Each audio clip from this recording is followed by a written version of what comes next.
you gonna cooperate with me tonight, or is it gonna be one of those nights? Or... oh, it looks like it's gonna cooperate. See if I'm lucky. On. Yes!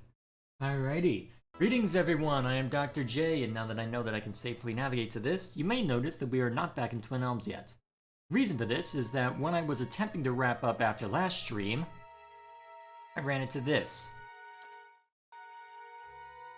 It would seem that Durance has something to say to me, so before we head back into Twin Elms and start seeing to the Act 3 content, let's see what Durance has to say for himself. Your eyes open to a familiar scene. Durance sits with his staff laid across his lap, a malignant flame sprouting from one end. He is difficult to make out, his features soft, bleeding together, but the staff you can see clearly, its etchings aglow in molten orange. Though Durance's face is difficult to distinguish, there is no mistaking the hardened expression, the furrowed brow. His voice hisses and sputters, low and unintelligible, as though having a private argument with the staff. Traces and spittle catch the firelight as they fly from his lips like sparks. And to your surprise, there is a female figure behind him. You're about to call out a warning, and you realize it is the Mogrin Statue where you met Durance at the Fork. Yet, she seemed almost alive for a moment.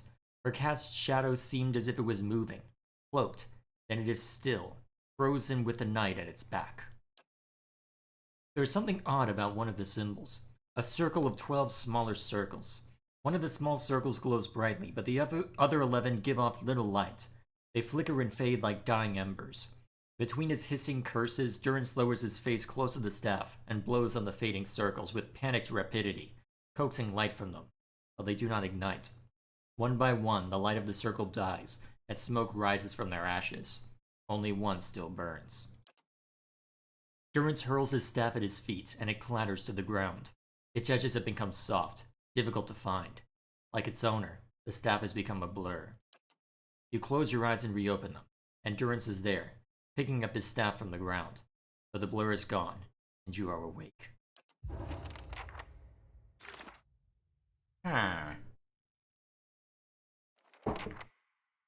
So, that is why we are not in the Twin Elms yet, because that woke up while I was trying to arose, while I was wrapping up from last night.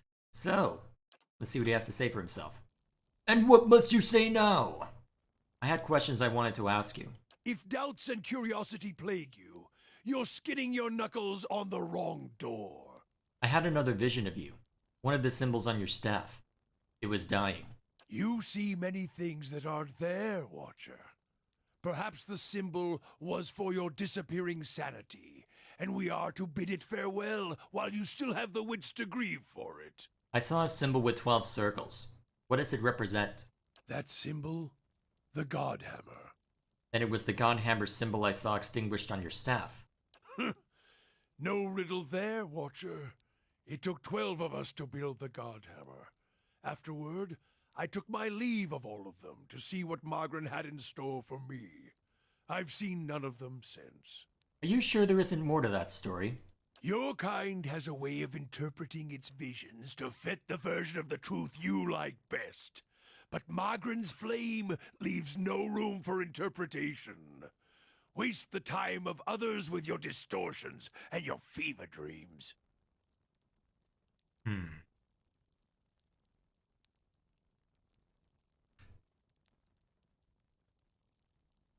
How do I want to poke him? Flames distort all that lies around them, and you never seem to be far from a flame. It's always the way of the mad to try to convince others of a reality only they can see. But when your doctrine's the truth, it requires no convincing, only an opening of the eyes. I would purify you, Watcher, if I thought it would help. The cost of troubling me seems to worry you little. It looks like I'm not gonna get any more out of him today. Alright then. Let's head back out. Hello chat, how are you doing? So, now that we've seen to that, we can safely make our way back out. In hindsight, I probably should have sold all the gear I have, because I built up quite a lot in all the combat with Kith over the last few sessions, but you know what? We're gonna keep going anyway. The remainder of the month should be relatively straightforward for the sake of our streams.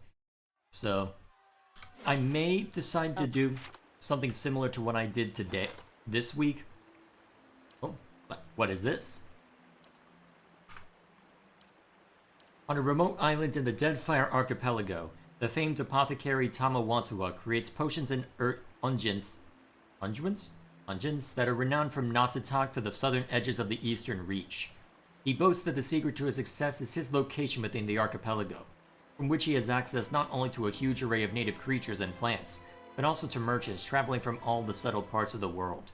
Lately, Tama's home and laboratory have come under attack by pirates, forcing him to flee from island to island almost every day. The apothecary's clients and Tama's many children have pled with the pirates to stop their pursuit. Receiving no sympathy from the pirates and no help from the mainland rulers of Abbott, they have turned to mercenaries in the Eastern Reach for help.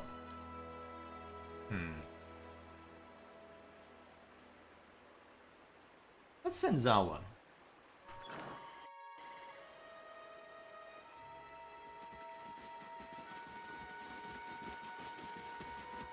Alrighty.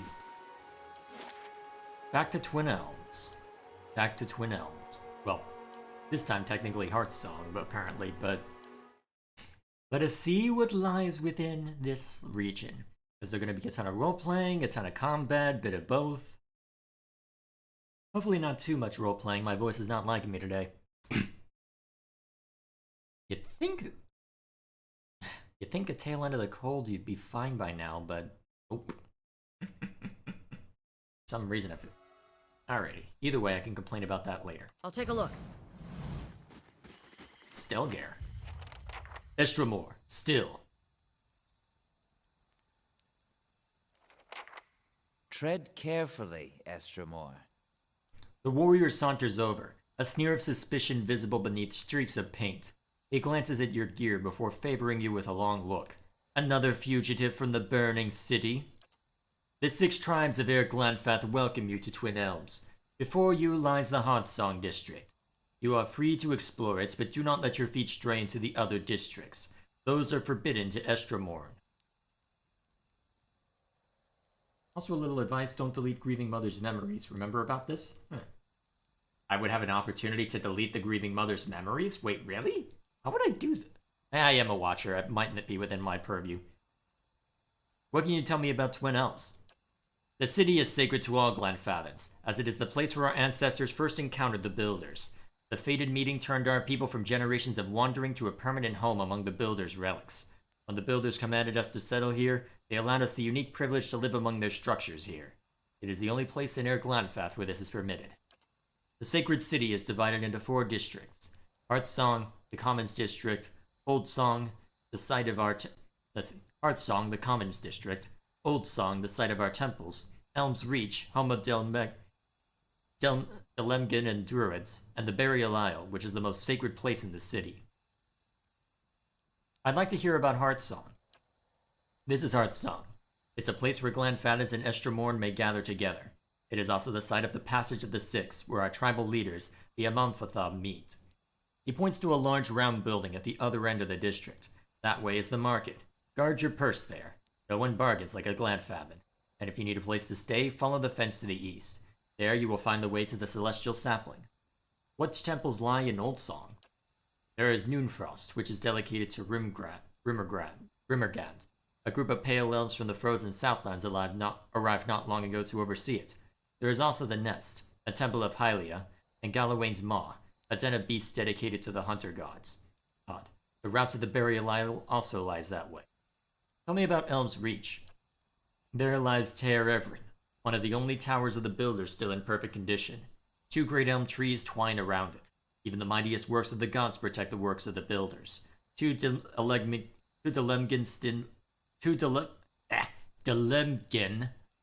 sisters dwell there now. The Hall of Warriors stands at the other end of the district. Rumor has it that Anamfath Simok of 3 Tustelgare is there now. Elms Reach is also where the Druids keep their halls. There are the Ovates of the Golden Grove and the Ethic Knoll of Bloodsands. Many shudder at the brutal sacrifices of the Ethic Knoll, but High Ovate's Erona is just as powerful in her own way. Do you know anything about the Burial Isle? It is a place where our Unfather are laid to rest among stones placed by the builders. They say the souls of some of the Unfather linger there still. The way lies through Old Song. It is the holiest place in all of Twin Elms. Why is it forbidden to enter the remaining districts of Twin Elms? Twin Elms is a sacred city, built where the first keepers of the stone met the builders. It exists alongside the work of the builders, and it is the only place in all of Glanfath where it is permitted to set foot among these sacred places. The Estromorn, however, do not have proper respect for the stones here.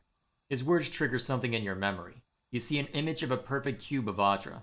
Just as quickly, the image fades. A leader of one of the tribes could give you the permission of the city. Only Anananfath Bethwell is present in the passage of the Six today, and she has her own troubles. He jerks his head at a long hut in the middle of the district. You have other questions about the Twin Elms? How much resolve and might do I have? My might is naturally pretty high. My resolve might need a little bit of work. I haven't heard of the Keepers of the Stone, the oldest of the 6 tribes. He points the tip of his sword at a long hut behind him, up the stairs and into the passage of the 6. This is where our Anandafath gather. Bethwul, the Anandafath of the Guided Compass, can tell you more. Who are the builders? You know them as the Ingwithans. To us, they are the builders, created of the sacred places that we guard to this day. Keep your words in mind. Best that you keep your visit brief. Word has reached our ears that the riots have ended. The gates of Defiance Bay have opened once more. Alright. And decent might and resolve. I probably can steal a few items away from people to buff ulster that if I really cared enough. I say as I look at someone who doesn't have any of that. Well, let's take a look real quick. Okay, so I could steal Adair's gauntlets if I really cared enough. What do they recommend? Well, you know what I'll do? I will do the usual. Actually, no, I don't need to make a proper save yet. I can always quick save, and if ever I run into problems, I can always equip Adair's gauntlets, and I'm pretty sure I've got something else that has resolve.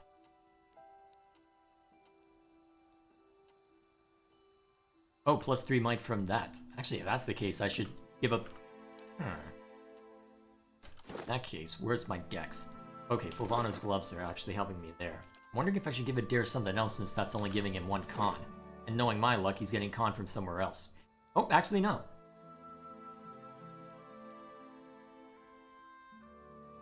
Alright, so I'll need 18 might and 16 resolve. Okay, well that should be easy enough to fix up then. Start by equipping that, and then what else do I have that can bolster resolve? Oh, perfect, I'll take the Siegebreaker. Oh wait, that's... Right, they're both gauntlets. I am intelligent.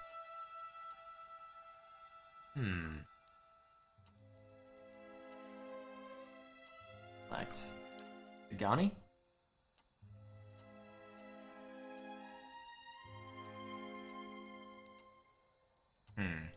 Aloth.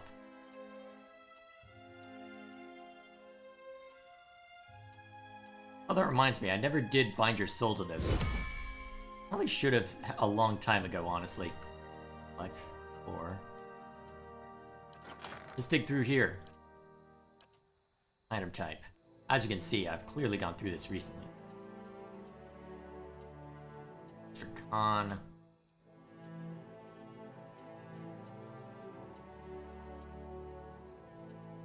So there's some extra might in that.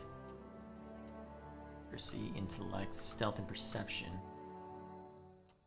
Survival. Reflex. Con. Oh, actually, that's a really good con increase. Holy crap, I should give that to Adair. I'm gonna have a fun time going back through everything. Ooh, +3 might.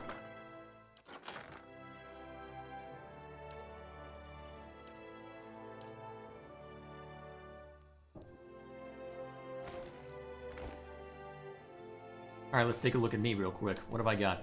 3 con.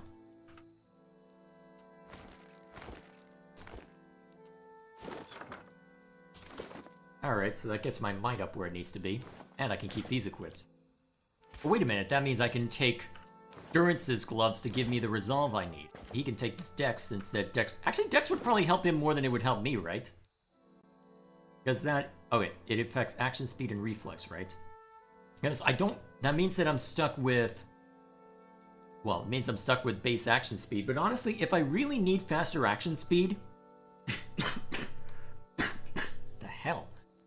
I was not this bad earlier today. Good thing I didn't try recording it. Alright, that should suffice. Although, to be fair, it's probably good that you mentioned it because it would probably be good for me to have an option. Twin Elms. I've never been this far into Air Glanfarth before. Actually, now that I think of it... Huh. If I didn't want Aloth along to potentially cause some shenanigans with the leaden key, I'd bring Haravias too. Alright, wait. What am I seeing here? Oh, hireling payday. Okay. Conserve tribesmen? Tribeswomen. It's probably a tribesman. Yeah. How could the Estremor intruders sneak over the grounds of Elm's Reach?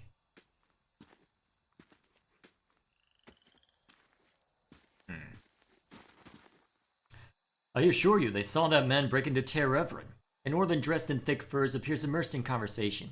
He locks his hands together to emphasize his point. I speak true. He commanded strange powers, they claim. Theos. An elven woman lifts her eyes from her furry companion and nods in your direction. Another foreigner. Did he look like this one? The Orlan turns around. Builder's wisdom to you. Tell me about the man you speak of. A strange man, a foreigner, broke into Ter Everin, the tower under the giant elms. Estremorn can't walk the grounds of Elm's Reach. Why was he allowed to pass? This one was unseen. He wielded a strange power we now know. What's Ter Everin?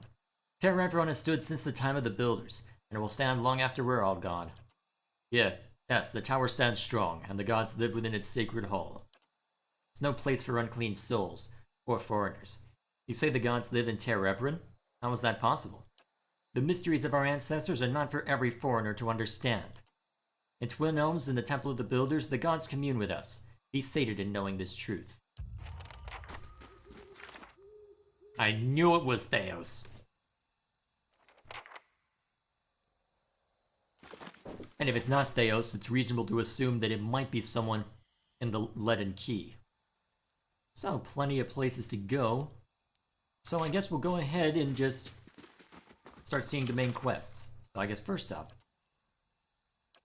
what was the task again? Sealed missive. The Celestial Sapling, huh?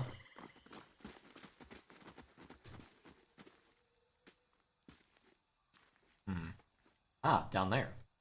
You know what? Let's see to that. You love Haravias' dialogues in Twin Elms. He constantly reminds you how everyone in the party is uncivilized and how you should try your best to behave properly. Do I have... Who would I ditch if I left... If I did go, though? I could maybe leave Aloth behind, perhaps. Well, I can always go back later and investigate further. Although, to be fair, actually, I'm surprised I don't have a quest associated with Haravias now that I think of it. Because I've got the Long Hunt for Sagani, the Trials of Durance, the Theories of... Actually, wait. They'll have that as an option? I thought I couldn't get back there anymore. Oh, I can now. Or maybe it just doesn't appear that way. Huh, I don't know, we'll have to see. Either way, let's go invoke the main quest. I can make my decision as to whether to drag Haravias along later. For combat, I don't know if it makes sense, because I don't know if we need 2 druids, but then again, I could have him be more of a spirit shift druid and have me lean into my spells.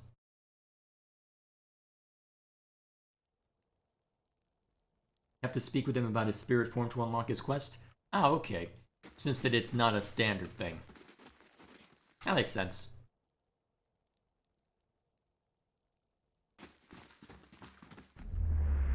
Ooh, one of these. I haven't done these in a while. You see a small murder of crows gathered on a dirt path that cuts through some dry farmland. They follow this Orlan, who is slowly making his way down the path. They sometimes hop, sometimes fly, gliding after him, but always staying behind. Occasionally one will alight briefly on his shoulder, only to quickly take wing again and rejoin his kin. As he nears a small village, a crow lands on his shoulder and begins cawing excitedly. The Orlan smiles and nods, as if agreeing. He takes a small crumb of bread from a pocket in his cloak and gives it to the crow, who grabs it in its beak and flies a small distance away to eat its prize in peace. Small children, drawn by the noise made by the crow, rush out to see who this approaching stranger could be. When he has a sufficient audience, the Orlan lifts both arms out at its side. Hey, and as if they had been trained, the crows flock to him, landing on his hands and arms. They rock, cawing almost in unison, as he stands there quietly humming a lively tune. He looks at the children and begins to tell them strange facts. He tells them of the different caws a crow can make and what they mean. He tells them of the pecking order, of crow kings and queens long past, and the times of their reigns. He does this for some time, all the while with his arms bearing the weight of a half-dozen crows. At length his arms seem to tire, and he drops them again and the crows take flight, spiraling up over his head and then glide off in all directions, a black feathery tornado dissipating in the fading daylight. The children's delighted screams echo down the road as they run back toward town. The Orlan stands alone on the road, watching his crows disappear in the distance.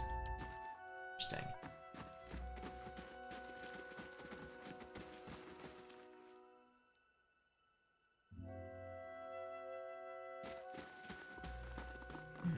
Wait.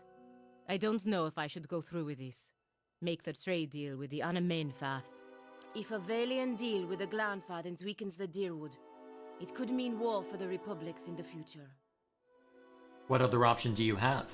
I could put the idea in the Anamenfath's head that the Republics are not interested in exclusive trade, but limited trade of goods that they do not already trade with the Deerwoodens.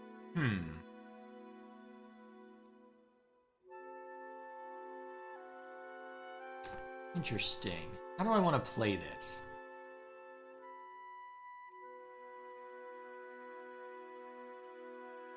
You know what?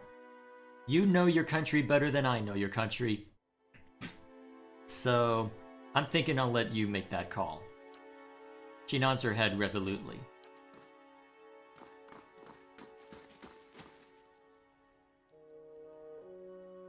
Another Estramore. What do you want? A middle-aged Orlan woman stands at the back of the longhouse, an expression of irritation on her narrow features. As you approach, she takes a decisive step toward you. Careful, this woman's young for an elder, and looking to prove herself, I think. I'm looking for another who passed through the city. Few Estramoran are given the freedom of our sacred city. That you ask for this person is suspicious. There are reasons we don't let you Estramoran roam our sacred city. Reasons I am coming to understand.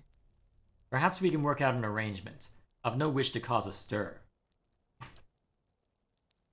I'm afraid not. Looters have grown bolder at the sights of the builders. The people of Defiance Bay set fire to their own city. And every week the Three-Tusked Stelgare brings news of more desperate settlers pushing at our borders, trying to escape the plague of the Nulfin children. Suddenly you feel the presence of something else in the hall.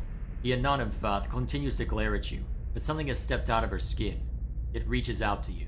Permitting more strangers the freedom of the city is out of the question right now. Go and be thankful that Anamfath Shimak doesn't sit in the passage of the Six today. He would not be so kind as I. What might this be?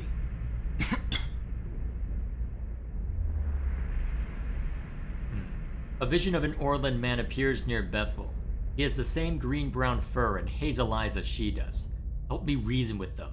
He points behind you. Turning, you see the ghostly shape of 5 other Anamfatha, another Orlan with tawny fur and a scarred face, a browning dwarf, a black-furred Orlan, and 2 elves. Who's that other Orlan? He looks just like you. A scowl creases her round face. Is this your idea of a joke? Your kind have no sense of subtlety. The spectral Orlan takes another step from her, setting his foot down with a slow, heavy motion. Tendrils of essence strain between them, and he grimaces and leans forward, as if struggling against a gale. The angry Anonymfath winces. War. The spectral Orlan's voice is a rasping croak. They're headed for war. Remind them of Fertle's warning.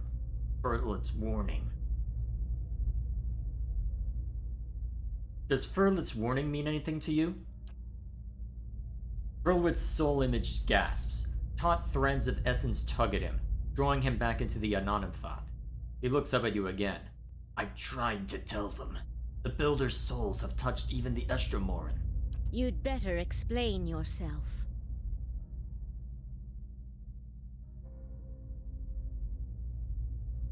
The builders' souls have touched even the Estremoran. There's no way you could have known this saying. Not unless you are a Galuth on Anums, a watcher of souls. She gapes at the last of Furlwit's soul as the last of Furlwit's soul fades back into her. The tribesmen gape at you. She takes another step toward you. Yes, I'm a watcher.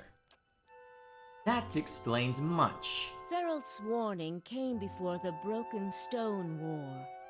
Feralt, my ancestor on my mother's side, was Anamfoth of our tribe then. When the Estremoric farmers defiled the builders' monuments, Feralt urged the other Anamfotha to patience, but louder, angrier voices prevailed. Feralt believed that the invaders could be taught to respect the builders as we do. He also believed the builders' souls had spread to all peoples, and that we should avoid needless conflict with others. More practically, he worried that a violent response would only spur further bloodshed across the generations, and you can see where we are today.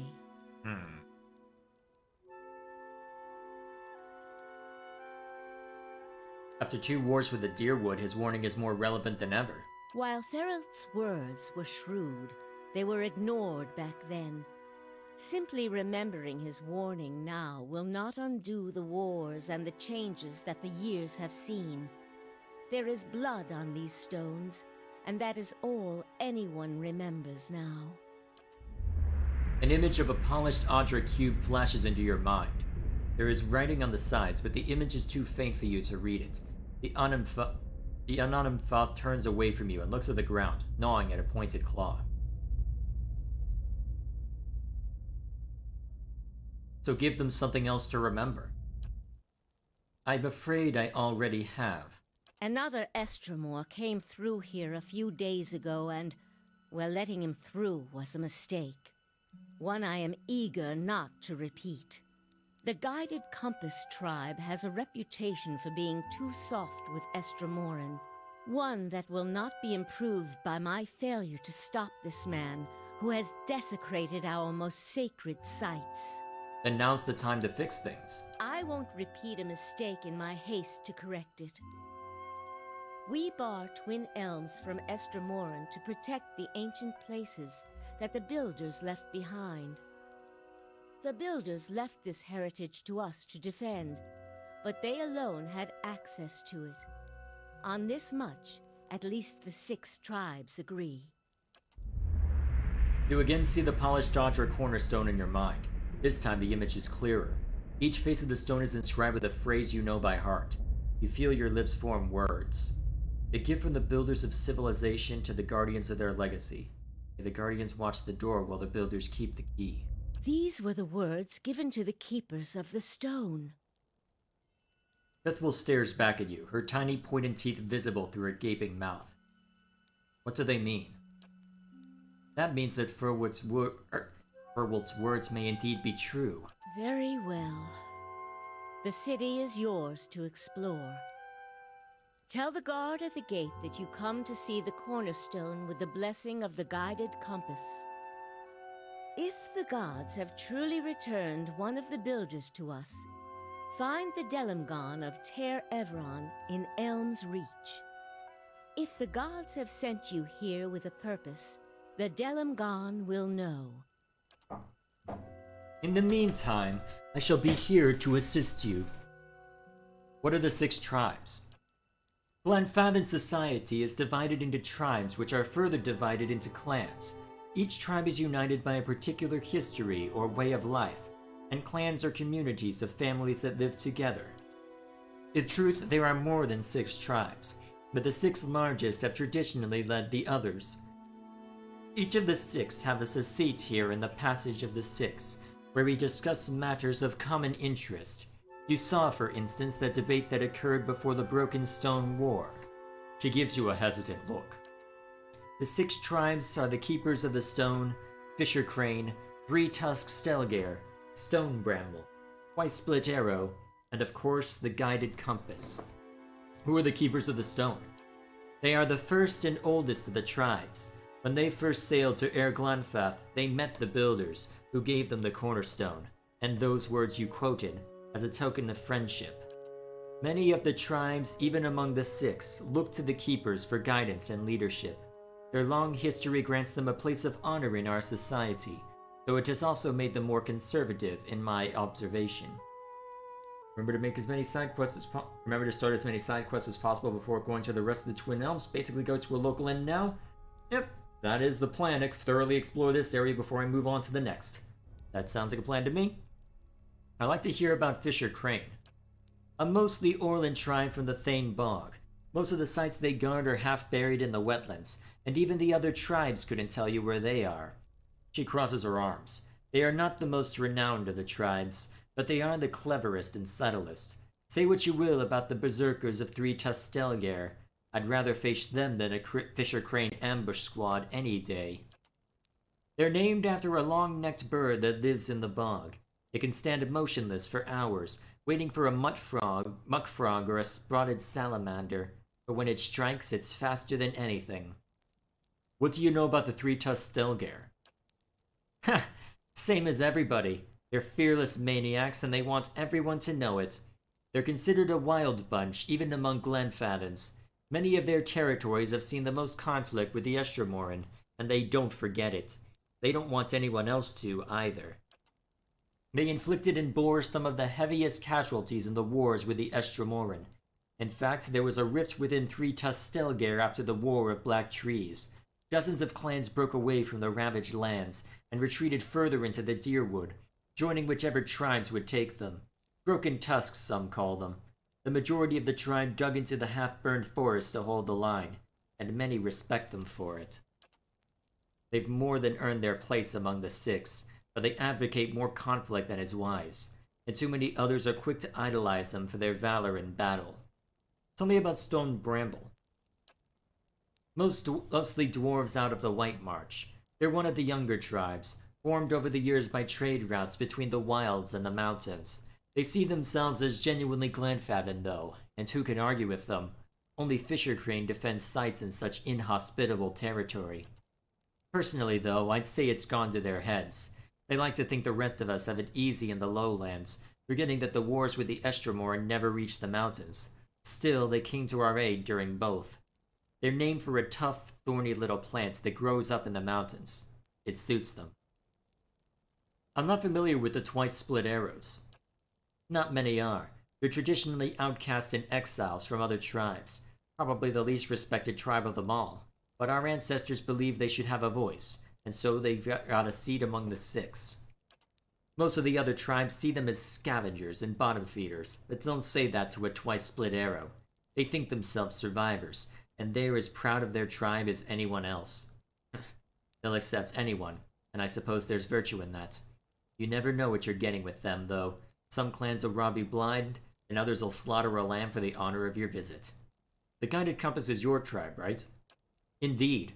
We're one of the younger tribes, and not one of the most prestigious. We've tried to keep the peace with the Estremorin, which has earned us the reputation of appeasers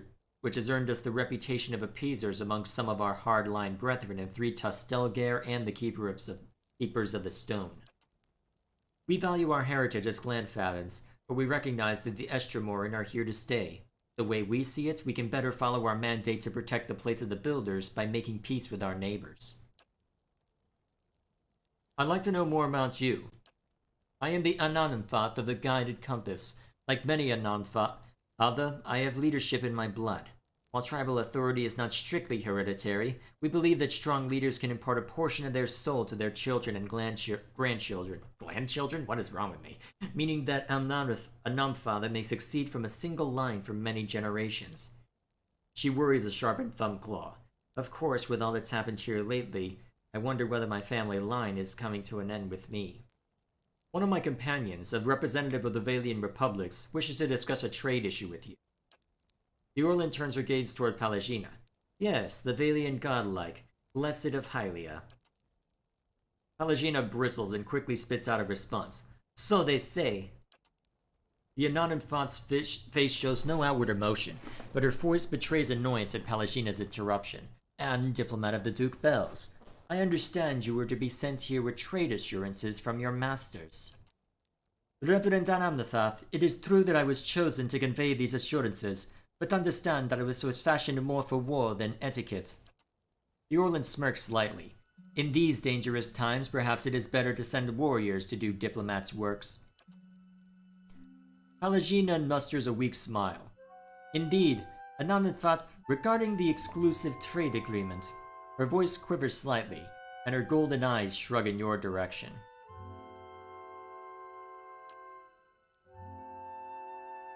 Let's see. Palagina steels herself. The Republics feel it would be in the best long-term interest of all parties if you maintained your traditional good trades with the Deerwood. The Anananfat's long ears pitch forward. A strange turn. What do the Republics want then? Palagina speaks quickly but confidently. Thanundratara pearls. Trade will be picking up quickly on them in the Eastern Reach. You will buy them exclusively from us for the next 5 years. In exchange, we will be your exclusive market for Adraban and Karogolan for the same period. The Anananfath considers Palagina's words for several long moments. An interesting proposition, Valian. We will send emissaries south to discuss the details at greater length. Your appearance here speaks well of your Duke's intentions. Rev Ildanananfath. Palagina bows deeply. That's it. My position in the Brotherhood gone. I can't believe I just made up new trade terms to the Glanfath and Anamenfath. Postinago. Palagina, you did the right thing for the Republics, even if the Dukes can't see it from their vantage.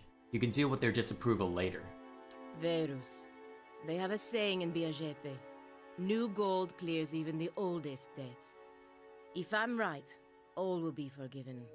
If not, there's nothing I can do about it now. Indeed. Why would a Glanfathan leader say that one of her tribes is considered wild even by their standards? She basically says that racist bullshit about Glanfathans is true. I smell an overlooking from Obsidian. Well, not necessarily an overlooking, because this is the tribe that is effectively well, this is a tribe that is known more as appeasers, and so they probably have more experience on dealing with how we approach the Glanfathans. So, even if she doesn't necessarily believe that they are wild in the traditional sense, that by their standards they would be considered wild. Or perhaps more so that for us it may be hard to distinguish how wild one tribe is or another. But in their case, well, even by whatever standards they keep. I'd be curious to know what Haravias would say if I had brought him along for that. But either way, once I see the Sagani's quest, I can swap him in. I think that's what the compromise I go with. Alternatively, I can swap him out for Palagina now, although, to be fair, Palagina's been very useful in combat, so I don't know, I'll have to mull over that. That's the problem with this game, there are way too many freaking good companions. And because they set it up to where it makes sense to have all of them with you in some capacity, well... Your own father sold you to the Brotherhood? He hated me anyway. I was glad to be gone. The Dukes are my parents now. The Republics, my children. That's an interesting way of looking at it. Like you enjoy your people either. Alrighty. Nope, not allowed to steal stuff. That's a bad idea.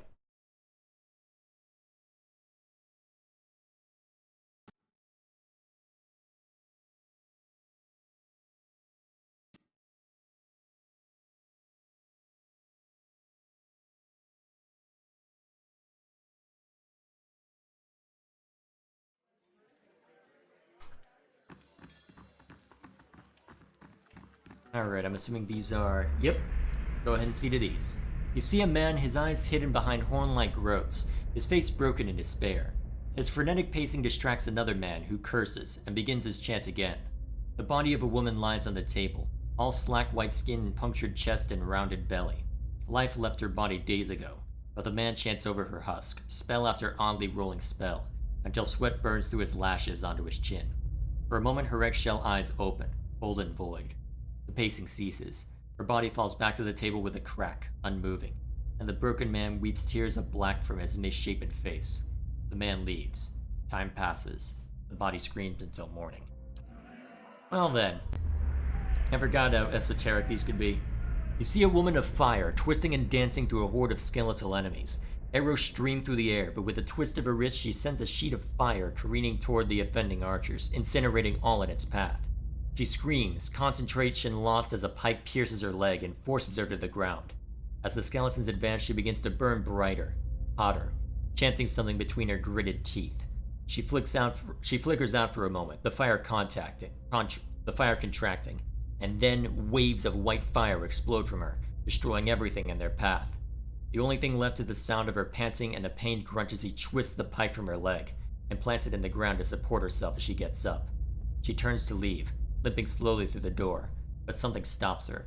A guttural, inhuman whisper weaves its way through the air as a final figure rises into the air before her, claiming her, beckoning. Against her will, she is drawn forward, nose filled with the reek of death and dust. Her face is glazed, unresponsive. She falls at the creature's feet, and something in her comes awake.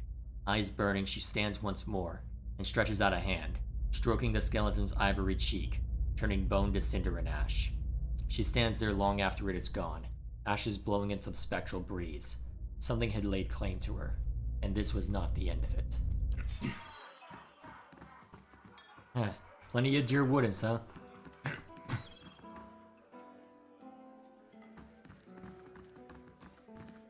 A Valiant man. Well met, friend. A middle-aged elven man stands behind the counter of the inn. He has a warm, open face and smiles pleasantly in greeting as you approach. Welcome, welcome. I'm always glad to see a new face. Take a seat where you like, my friend. It seems to me you've walked a long road. All are welcome here, and those with interesting stories most welcome of all. Who are you? My name is Eleutherion. They call me Haggard Shoes for all the walking I used to do and all the boots I wore down. But those days are well behind me. My eyes have seen a great deal, and now my ears can get their fill from the travelers who come through here. I'm always glad to see a new face. What? Tell me about this place. Of course. Eleutherion face brightens. I founded this inn many years ago, but in many ways its tale begins much earlier. It was while I was returning from a long journey south that I first heard the story of the trees upon which the inn rests. Hundreds of years ago, a strange event occurred. The sky was troubled that night, with many stars falling across the sky, and one of those same stars began to plummet instead towards Aora. It fell here, striking a young tree and burying itself within it like a fiery heart. But the tree survived, and over the years it grew and grew and grew, twice as big as its fellows in half the time, until it reached the size you see now and grew no more. Hearing the tale, I knew I must find the truth, and you see it there. He gestures toward a large stone at the center of the room. Around the tree's heart, I built this inn, to welcome all travelers who might look upon it. Alrighty. Oh, there's another way to get the might and constitution I need. If I really, really want to make the check. You see a man browsing through some goods at a stall near the edge of a busy marketplace. This elf is standing against the side of a building nearby, seeming to look off into the distance. Although she gives the appearance of calmness, even nonchalance, her eyes are locked on the man across the street from her. Her gaze never wavers, never leaves him. He finishes browsing and wanders down the street, looking from side to side. She waits for him to almost get lost in the crowd, then pushes away from the walls to follow him, always keeping him in sight, but never getting close enough to be seen. Eventually, he turns down a side street, walking to an opulent residence with a private entrance. She approaches cautiously, watching him as he undoes a series of mystical locks on the door. When he finishes and the door swings open, she steps forward. At the sound, he turns to face her. She looks him in the eyes, and there is an almost imperceptible flash in her gaze. And suddenly, he is standing rigid, his eyes glazed. She smiles, extends her hands in greeting, and looks into the house. He takes her hand like someone in a trance, blank face never registering recognition. I can't wait to see all the goods you're going to give me, she says conversationally, and guides him into the house, glancing over her shoulder to ensure no one is watching them. Well then. Have a moment? I'd like a word with you. Hail and well met. A slender woman in dusty leather locks eyes with you. It's good to see someone from more civilized lands around here. Her unkempt hair sprouts in wavy black tufts. Despite the fine features that sculpt her face, a cleft chin completes her boyish appearance. I'm learning firsthand the many shortcomings of Glenfathen hospitality. Her gloved hands come to rest on the pommel of a long estoc cinched low on her hip. I can almost forgive the hostility toward outsiders, but the temperate taverns of these watered-down drinks, inexcusable. I hope I don't seem too forward, but I've heard at you. A sly smile carves a dimple on her cheek. You're famed among the dozens, and that makes us allies. She gives you a coquettish sideways glance. And allies, well, they help each other, do you not? Who are you? The woman pats the dust off her leggings and gives you an exaggerated curtsy. When did I leave my ambassadorial manners? Where did I leave my ambassadorial manners? She flashes a mocking smile. I am Gwyneth. Pleasure to meet you. She lifts an eyebrow with a blushing smirk. For the time being, though, I'm just another Estremor minding her own business. What help do you need? My friends have drawn some unwanted attention. Gwyneth looks to both sides, scanning for uninvited listeners.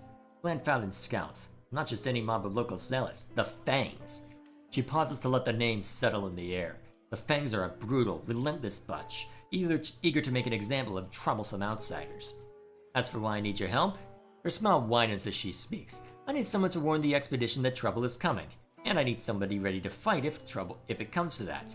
She taps her hand on the pommel of her estoc. With any luck, we'll reach my friends before the Fangs do. But if not, the Fangs have a reputation to uphold, so this might require spilling blood. Why aren't you with the rest of your friends? Why not warn them yourself? Her posture stiffens at the question. It was my turn to handle Far Patrol. I spotted the Fangs on my trek back to camp.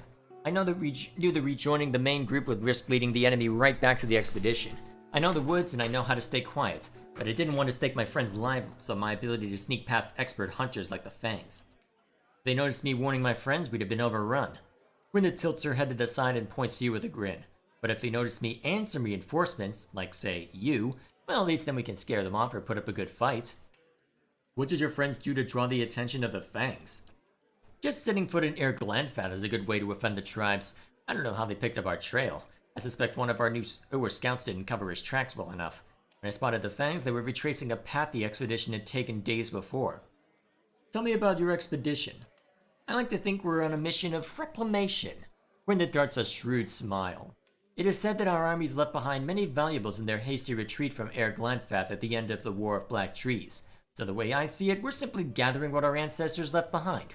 I doubt the Glenfathens agree with me on this, she adds with a dimpled grin. My expedition set out from Defiance Bay, heading directly east across into Glenfathen lands. I split off once we arrived at the Vale, the natural frontier between our nations. The plan was for me to keep our eyes on the Glenfathens while the main group scoured the target area. For days we eluded them. She walks her fingers over the back of her leather glove, leaving a trail on its dusty surface. But the Fangs got wise to our presence. Your friends are trespassing. By local customs, they're criminals. Gwyneth frowns and blinks at you. You'll forgive me if I'm not sympathetic with face painters and their barbaric laws. I'm not pretending that what we're doing is noble. I just don't believe trespassing is a crime that warrants execution. I'm not sure how to play this. Because I'm worried that pissing off one of the tribes could lead to problems trying to get the Glenfathens help with other matters, but by the sounds of it, there's a fair amount of conflict within the tribes anyway, so... We'll pull on the thread and see where it leads us. Excellent, I knew I could count on you. Assuming the Fangs didn't already get them, my friends should now be at or around the Pilgrim's Trail in the Northweald. The plan was to camp along a trail leading to a temple of Hylia. Find my comrades, warn them that the Fangs are coming, and help them clear out of the forest. I'll head out first on my own to see if I can't lead the Fangs astray and buy some time. She pulls her estoc a few inches out of its scabbard and crafts a smile. If the gods smile on us, we won't have to draw steel. Should it come to that, I'm glad you are on our side. Let's go ahead and pull out that string. Let's see where it takes us. See, I see many people who complain about soul readings to those NPCs. And from a gameplay perspective, I have to agree. They do nothing. However, from a role-playing perspective, they're great. Not everyone and everything will have some random significance to your life and your mission. They're just people living their own lives after all, and you are a person who can simply read said lifetimes. Yeah, I'm not sure what to think of them personally. Because I understand the purpose that they're trying to serve, as it were. Because, and honestly, if I'm not mistaken, they were added as part of the Kickstarter for people who gave a lot of money to them, so I don't necessarily blame them for that. So, still, they are interesting little mini-stories, even if I wish some of them could be expanded. And honestly, some of them probably would make the basis of a good short story if you know what you're doing. Either way. Let's see to another one of them. You see a young red-headed boy, almost but not quite a man, stalking the steps of a panther, an ugly curved dagger in his hand. The panther treads lightly, jumping from rock to rock, unconcerned by the danger behind him. He bounds up a tree and turns his green-slit eyes on the child, and you could swear he would be laughing if he could. A flash of black fur and the panther is gone, and the boy's thoughts littered with curses and self-doubt. The boy moves on. Walking for days, hunting for something he never seems to find. He sleeps only in fits, a few hours at a time before he continues, exhausted and starving. Another day passes and he kills a rabbit, its huge brown eyes almost entranced as the boy slits its throat from ear to ear and begins to eat it raw. He winces as the tough meat goes down, coagulated blood running down his chin. Covered in dry blood and fatigue, he falls asleep beneath a nearby outcropping of rock, determined to continue the hunt when he awakes. He does not have to wait long. A snuffling in the undergrowth nearby and his eyes are instantly open, a small hand on his blade. The greatest 8 black bear sizes him up, almost triple in his size, and goes back to foraging. The boy grasps his dagger, knuckles white and breath in short, nervous gasps. It takes almost a full day before it is done and he collapses, arm dangling limply from his side. He calls hoarsely, voice feeble. 3 men come out from behind his outcropping, swollen with pride. No longer a boy, the young man begins to skin the bear with their help. Interesting. You have nothing to say to us? Let me just confirm real quick. Guess not. Wonder if that'll have relevance later. Alright, so no named character over here. Yeah, by the way, you should probably re-roll your character skills again. Lore is a very useful skill and you don't need sneaking anymore. Yeah, there might be some benefit to that. Welcome.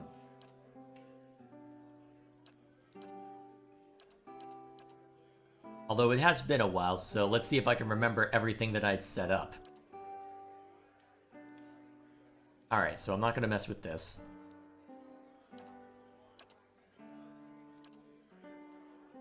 Alright. Yeah, lore's probably the most valuable thing I can go with. I think I went with Wild Strike Shock. Although, to be fair, I'm probably leaning a little too much into shock damage. Let's see.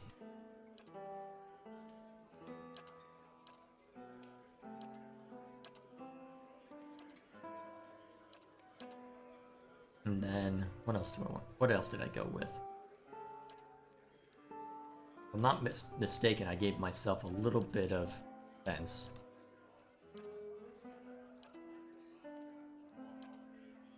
Or maybe it was just utility.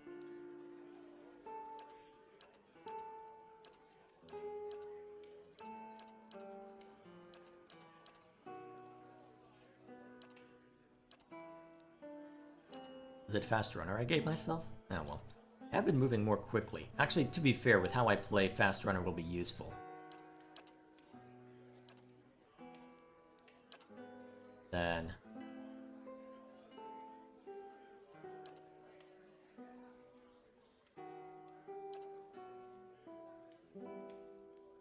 let's see.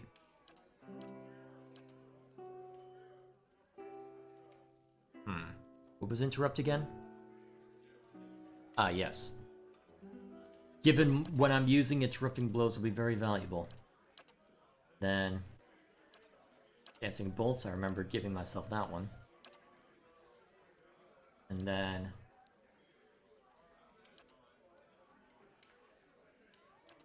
if I'm not mistaken, I went with just Sword. Yep. Just to make things a little easier on me. And then Firebrand, because giving myself a way to deal substantial fire damage has proved to be very useful, or a more reliable way to use it.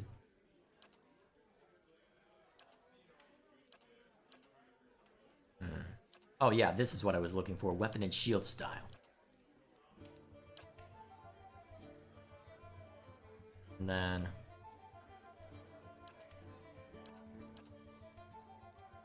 Let's go with this. Giving me the opportunity to heal even if Durance is having trouble. Okay, that should be enough lore. No! All the lore. All of it!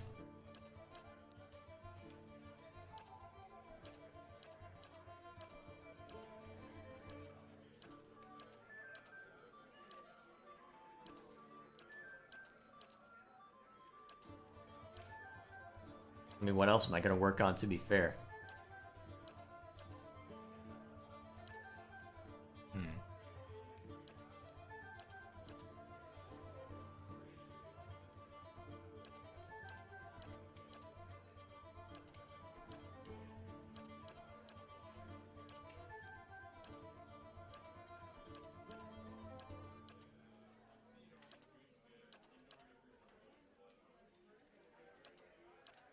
Yeah, honestly, just making sure that status effects don't cause me too much issue would probably be the most useful here.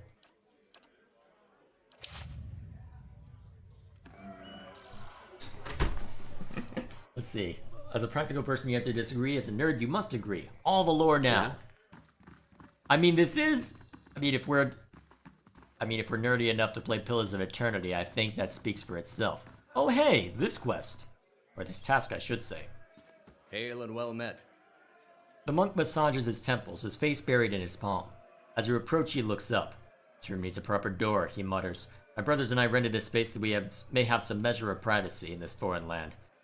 Perhaps you could find another room here at the inn. I met another monk in robes like your own. He died of his wounds right as I found him. The monk's eyes widen, his fists curled in a crackling barrage of popping joints. Robes like ours, you say? Was he carrying anything? Did he tell you anything? Hand you anything? Please, we've been waiting for our order to meet us, and if you found him... All eyes fall to the floor as the monks begin to whisper chants in unison to their fallen friend. He gave me this missive. Hand me that!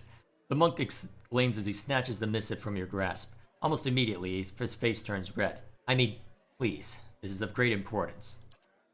Breaking the seals, the monks unroll the handwritten scroll contained within, and quickly read the message, his lips breathlessly mouthing the text. He turns to address his brothers. My brethren, the arch-martyr, has sent his word. At long last, we now have what we need. Thank you, stranger, the monk says, folding his hands in front of him as he bows deeply. Your honest soul is to be applauded. I admit I was surprised. When you handed me the message, I expected the seals to be broken. The monk turns red, his face smiling for the first time. I am glad to see common decency is not yet lost from this world. He reaches into the fold of his robes. Here, your honesty must be rewarded. Oh, they got Sagani a level! Let's go with it. I don't think she needs that much more stealth, so... yeah, let's go with this. Because ideally, the only thing you're dealing with are ranged attacks. Alright, that appears to be everything I can see to in here. Unless there's something I missed. This man looks up sharply as you approach, eyes going wide. You! You're the one he's looking for. He sets down his wine. You killed Lord Radric. What if I did? No, you don't understand. It didn't work. One of the guards of the keep was one of the guards. He's killed most of them. Ones you didn't. Kolsch, he didn't last very long. Nothing but empty air him. Nice enough to work for, I mean. Much nicer.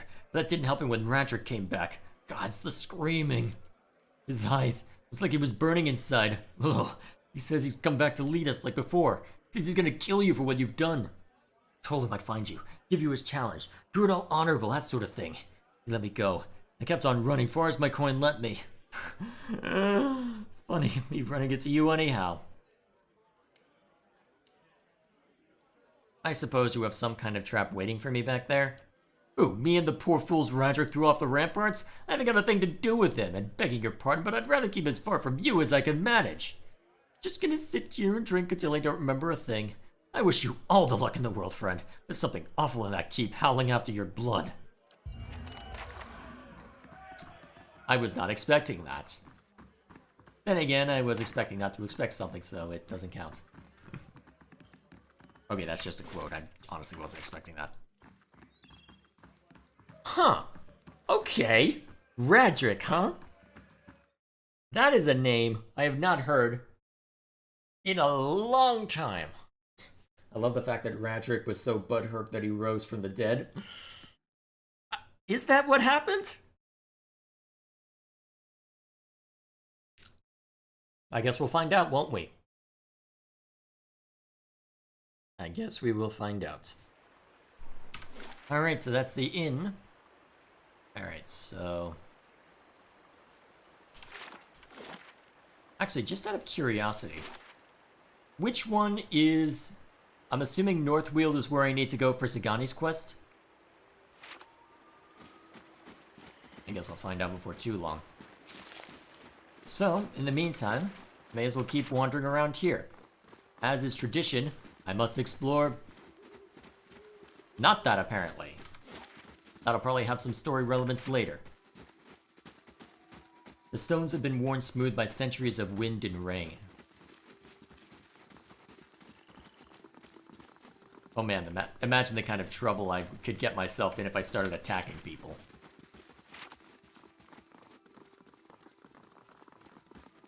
I should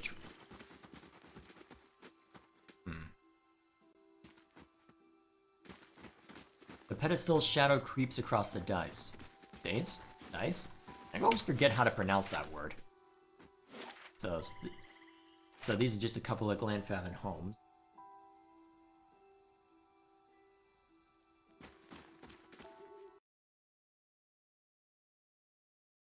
That's random. Why did everything just go black? Stop. That was really random. Normally there's a fade. I'm very confused.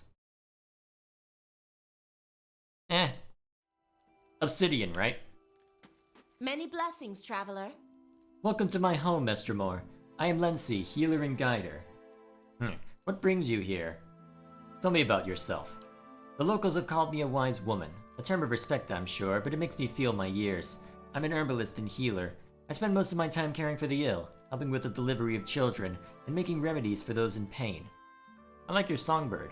Does it have a name? Well, he does. But she blushes. But I ought not to have let my friend's daughter name him. The name is long and rather silly. The short version is Beaker. She rolls her eyes and smiles. The next bird I have will be named after an Anamthath.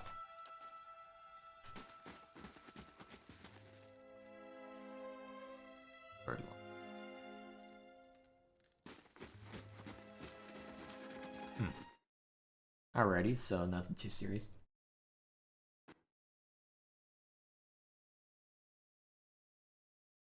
Alright, let's see. Wait, you're seeing that's actually what happened with Radric? Okay, I'm having trouble believing that. Well, I suppose I will see for myself before too long whether you're telling the truth. For all I know, you're pulling my leg. Although, to be fair, you haven't done something like that so far as I know before, but still. Either way, I suppose I will find out myself in due time, as is tradition. Now. I wonder if there's anything of interest in this house. Nope, nobody here. Dried herbs and... Okay, so... Looks like some random home. Nothing too interesting so far.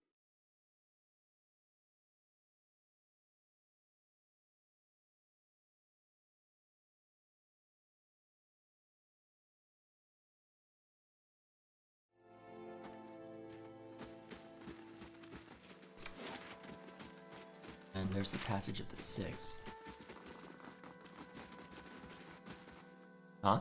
A tabby cat snaps out of its placid stupor as you approach. It opens its eyes wide, following your every step before trotting to your side and rubbing it to rub against your leg. I have a cat now? Why do I have a cat now? I mean, there are worse things, I suppose, but why is there a cat? And what does the flame reveal? Oh, another one of these. You see an enormous mane of wild orange hair belonging to a burly man, his expression slightly worried in the small candlelit room. Across from him sits a portly woman with a third eye painted on her forehead. She gazes at him and clucks her tongue, standing him upright. He's a clear head and a half taller than her, but it is she who commands the room. She closes her eyes, her hands on his chest, and she speaks. She sees a small gray creature, darting from place to place, running, escaping. She's chasing it, 4 legs bounding, jumping across the room frantically when... She laughs, opening her eyes and withdrawing her hands. Immediately guilty, she apologizes, avoiding his eyes. He demands to know what's wrong with him, what's causing his strange behavior. Before you were born, your soul split, child, she explains, finding a smile. While half went to you, the other half seems to have become rather feline in nature. He rocks back, expression after expression pounding his face. His mouth opens and closes for several moments, before he bows his head, the edges of a smile playing around his mouth as well. Suddenly he begins to laugh, doubling over, tears smiling down his face. Composing himself, he thanks her and leaves, the mystery solved. Oh wait, there's a quest There's a quest near the entrance to the inn? Well, let me go ahead and finish exploring over this way, and then we'll take a look. I'll see what I can find. That's Song Market. We'll take a look in here, and then I'll double back to the inn and see if you're correct.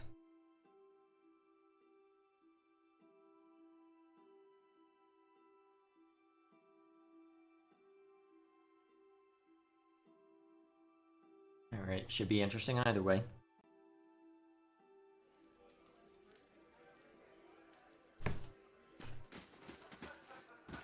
Oh wow, there's a lot of things to see to in here. Hail, Estermore.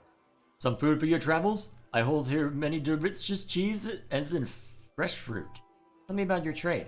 My life is simple and makes a poor tale. I tend the gardens in my herd and my family picks this delicious fruit you see behind me. The gods have been kind. Alright, standard stuff. Camping supplies. Hail, Estermore. The thick-framed woman smiles broadly as you approach. Ah, I see that you heard it. A good blade has a voice and it sings to its wielder.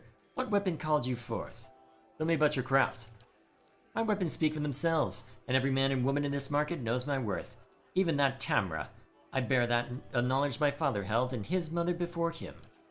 Take one of my blades and you hold a weapon 5 generations in the making. Derwin snorts. They say I should not waste such fine weapons on Estermoren. I say a good weapon laying on a rack is the true waste. Many blessings, traveler. What kind of stuff do you have? Warhammer. Not bad if I were actually proficient in these weapons, or gave myself proficiency. Ooh, extra resolve built in. Ooh, that looks pretty. And what about this? Extra. Ooh, regen. I thought that could be useful, even if it's not that much to read. How about Dark Sea? I'll take it. Alright, options in case I need attribute bonuses. Many blessings, traveler. An old elven woman clothed in thick robes beckons you to approach. Welcome, foreigner, welcome. Her forearms, splotched by green and blue stains, wiggle out of her hanging sleeves like caterpillars out of ripe fruit. I've got what you see, always. Come see! Between bows and smiles, she points to a little girl beside the herbalist store. We're here to help you, foreigner. Yes, we are. The Fisher Crane tribe serves your people. Unguents, potions, tinctures. She makes a sprawling gesture at a collection of pots, bottles, and herbs that lie behind her. If you seek it, I have it. Always. Ah, potions. Potion seller, I need your strongest potions. Although, to be fair, I could use more materials. I burned through a fair amount trying to upgrade my equipment earlier, so... may as well have some fun with everything, right? Even if it costs a small fortune. Many blessings, traveler. You have the look of a hunter, Estermore. Derwin's weapons may protect the man who seeks out misfortune, but my supplies will help you to survive out in the wilds. Weapons. Veil piercing. Interesting. Decent damage on these guys. Staff. Grants fireball. Ooh, that could be fun.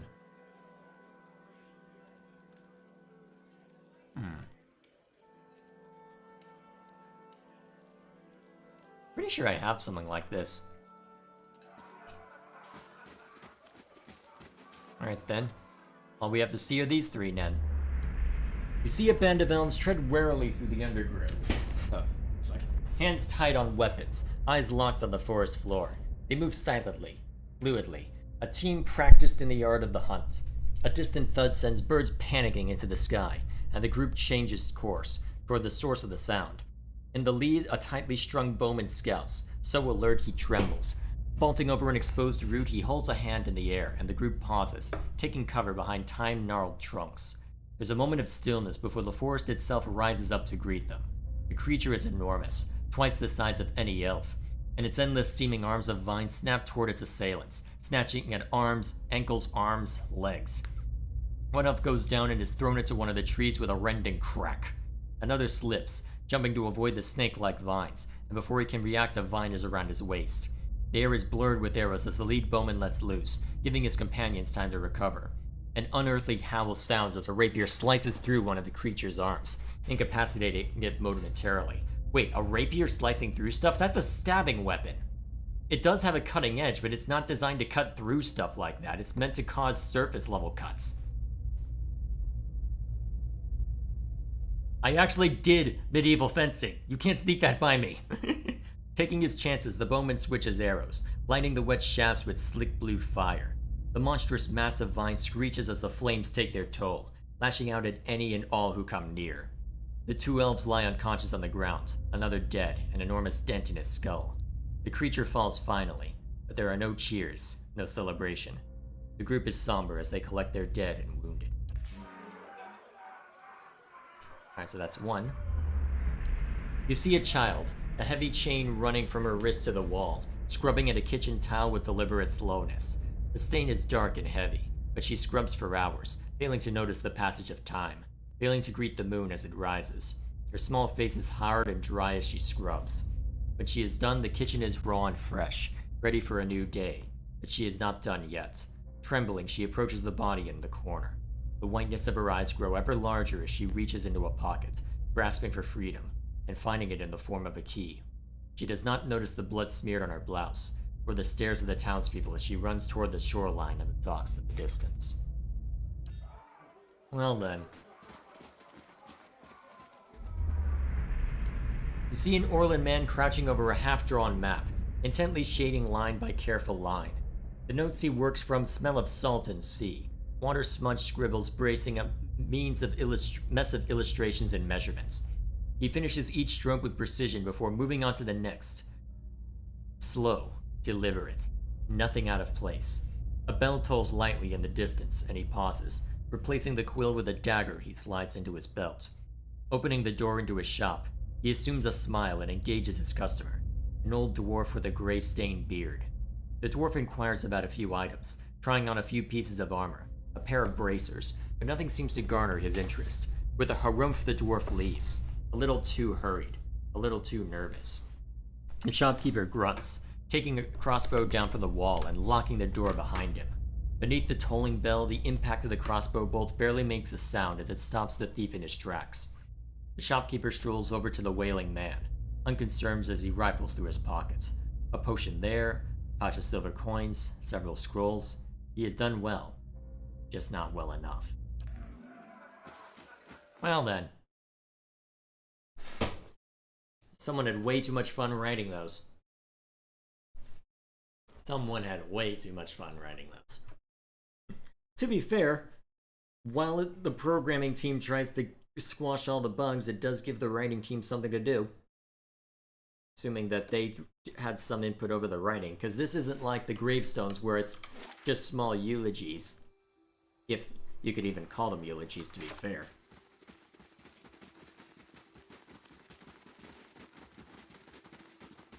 Alrighty then, so let's head back to the inn real quick.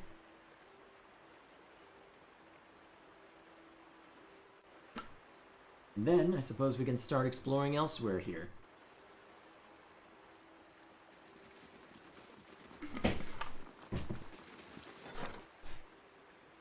Nothing new to report. Nothing new to report. Is this what you were meaning?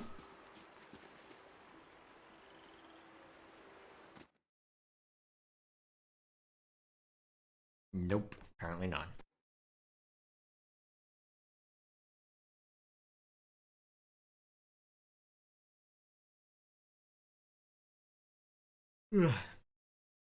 Time is it? Oh wow.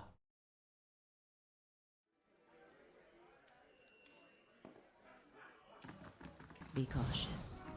Be constant. Let's see.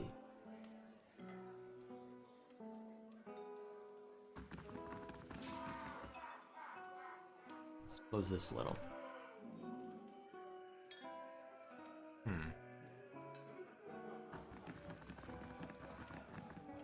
Surprised that so I'm looking for someone called Renato? Unless he's outside the inn. Okay, that's right. Yep, okay. Funny, I figured that out right as I see the message. Oh, man. Hello, why did my bitrate suddenly crater? OBS, what are you doing? Ah, that's what you were talking about. On OBS, why did my bitrate suddenly be cut down by a third? Come on. Get back up. Good thing I selected variable frame rate. Although it looks like the stream's still holding, so... Okay, it looks like it's recovered a little bit. I don't know, maybe Xfinity's mad that I keep throttling my internet over the last few days. Good thing I'll be going back to weekly live streams after this week, so either way. She'll pay! That witch, she'll... Fuming with anger and pacing in tiny circles, the Valian merchant aims his wild rants at you as you approach. You there! Have you come here to trade with the savages? Learn from my example and take your business elsewhere. Spittle accents every sentence. Liars! Cheats! Swindlers! That duplicitous speech Alari. She claimed to be selling Ilargola flower butts, but all I have now is 6 bushels of common houseplants. The herbs are useless! He throws a handful of dried plants to the ground, stomping on the brittle stems and leaving leaves, kicking up a pungent, savory scent. I'll get my money back from that swindling savage. What did Alari say when you confronted her? Nothing of substance. He quickly mutters. She defended herself, of course, saying the herbs were legitimate. Why wouldn't she lie? No one will value my word over hers. He spits on the ground. Alari can lie with impunity when surrounded by her gang of savage thugs. What is Ilargola? Renato's rage abates for a moment, and his face twists into a nervous smile. Ilargola is a plant that grows in the jungles of Glanfath. He clears his throat, lowering his voice. When dried and consumed or brewed into a tea, it's known to enhance one's drive for the better pleasures in life. You tested the remedy on yourself. Well, Renato fidgets in place, his hand smoothing the creases in his tunic. How can I sell a remedy I have not tested? Of course I tried the herb. Imagine what would have happened if I peddled this pale imitation. Renato clears his throat, his voice grows quiet. The herb did not have its intended effect. The only thing it made hard was not vomiting. No comment. What do you intend to do about this? I get my hands on... Renato halts his sentence, his eyes darting about at the nearby Glanfathan guards. I'm in the savage's own court, so it's my word against hers. Where does that lead me? Be a fool to threaten her here on tribal soil. He sighs, pressing on his temples. I can't sell this worthless herb to recover my coin, and I'm powerless to confront Alari. I don't suppose. He looks at you, sizing you up. If you were willing to mediate, perhaps you could exceed where I failed. I would, of course, pay handsomely for your troubles. I'll see what I can do. Hello. Alright, so you're an herb seller. Fair enough. If I need anything more, you can always come back here. So, given that, I don't know, actually, where exactly is she then?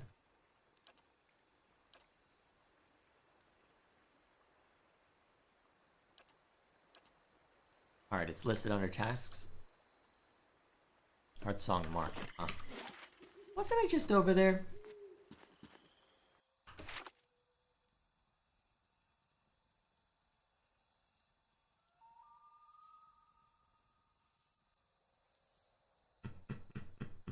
Oh man. Well, we'll see what happens. We'll see what happens.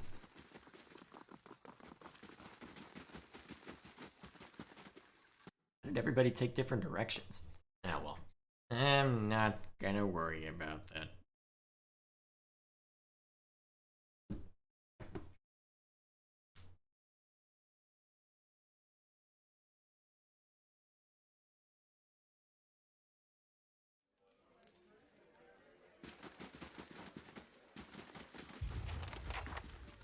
Wait, where is she?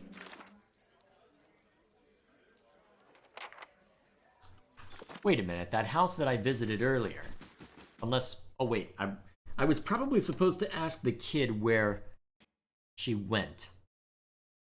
Let's follow the thread the way it's supposed to be. Let's not metagame this. Yet.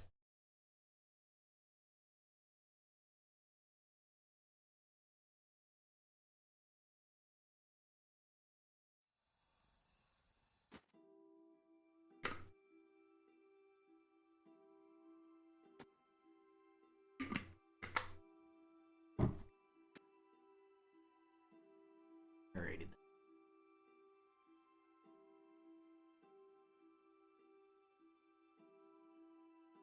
At least the music's nice. Welcome, Esther Moore. Our young girl looks about the market with a disinterested gaze. As you near, she snaps to attention and straightens her posture. Welcome, Esther Moore, she says with a curtsy. Alari's not here, so I'm running the shop while she's away. She glides her hands in front of the display case of poultices and remedies. If you're looking for herbs, tinctures, oils, or ointments, then I've got everything you'll ever need. I'm looking for Alari. Where might I find her? She lives not far from here. The little girl points at the exit out of the market. Climb up the stairs. At the top there's a circle of ruins. Do you know it? It's on the north side of Hearthsong. Anywhere, her house is right there. The door faces those ruins. Had a feeling.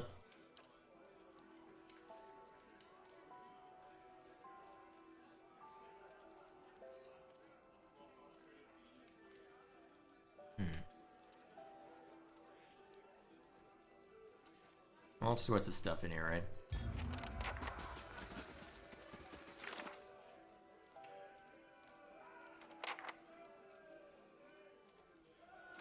So, Ilargola? What, was it in... Did I misread that? No. Just curious. I'm trying to think of how this will work out. Either way, it's that rare of an herb. This we'll see before too long.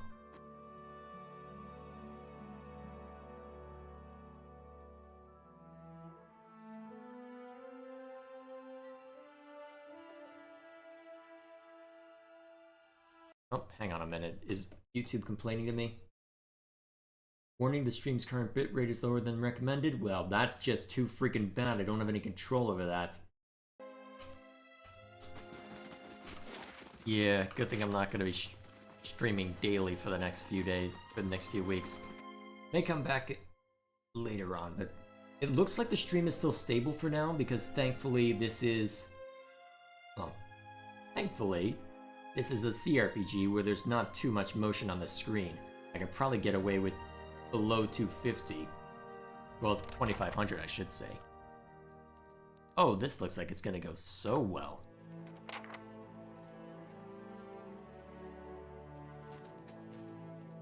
Alari stands tall and proud, surrounded by Glenfathen warriors that study your every move. I expected Renata to employ somebody on his behalf. I'm surprised to see that it is you doing his bidding. She tilts her head to the side and blinks slowly. Does the presence of my armed entourage concern you? You were expecting a defenseless shopkeeper, am I right? Alari raises her dye-stained hand just as one of her guards begins to lurch forward. Stillness! She barks at her attention. Give the Estermore a chance to speak. We are not dear wooden beasts. Here hospitality reigns. Alari nods to you, holding up an open hand, her palm and fingers covered in blue and green dye. Envoy of the Valians, speak the message you were sent to deliver. I want to hear your side of the story. The first step of any sensible path. She muses, scratching her chin. Renato did purchase from me several bushels of Illard Gola, and for it he paid a high price, but did so willingly, saying it was a bargain right as he handed me his copper. It was after our trade that the Valian spit his venom. Alari's voice grows angry. Renato accused me of treachery, of fraud, claiming I delivered withered likeness of Illard Gola and not the genuine root. Such nerve, for in truth he is beyond the help of Illard Gola. She holds a blue-dyed finger in the air before curling it down slowly, smiling as she does. Renato's old bow isn't firm enough for a full draw. No amount of Villard Gola will give him the spear of a young hunter. A fair deal was made, and now Renato objects, angry that his withered family plow is beyond her remedies. She shakes her head, her voice becoming a growl. I have never sold anyone a remedy I knew to be false. If Renato does not silence his slanderous tongue, we will do it for him. What kind of punishment do you have in mind for Renato? Renato has slandered his host, making him no longer a guest. The merchant must vanish from the Twin Elms. She crosses her arm under the sleeves of her robe. McLandfat and hospitality must be observed, always. He is to be given a chance to leave on his feet before he bleeds on his back. Deliver in our name a warning. Tell Renato that if he does not leave, he will be accused of conspiring to pilfer and Grithin relics from our lands. He won't risk a trial by the Council of Amphada. Alari draws a small wooden cage from the fold of her robe. If he won't listen, tell him that his faulty member will end in a cage, just like this black beetle. Food for our birds. The reputation of your tribe is tied to your actions. Is that how you want future trading partners to remember your kin?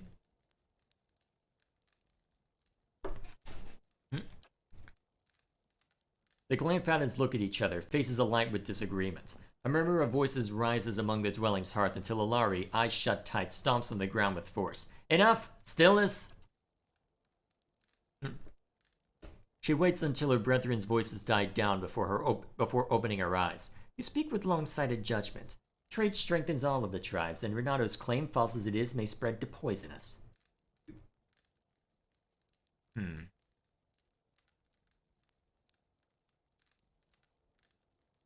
We will suffer the indignity of letting this liar profit if it means safeguarding the peaceful, honorable accord of Twin Elms. Help her. Are you sure that's a good idea? Well, I'll go to the quick save and see what it looks like.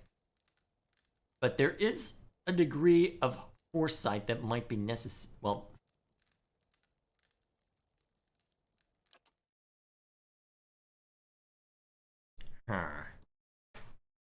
I don't know if the threat would be a good idea, but I don't know. Are you sure helping's the right call?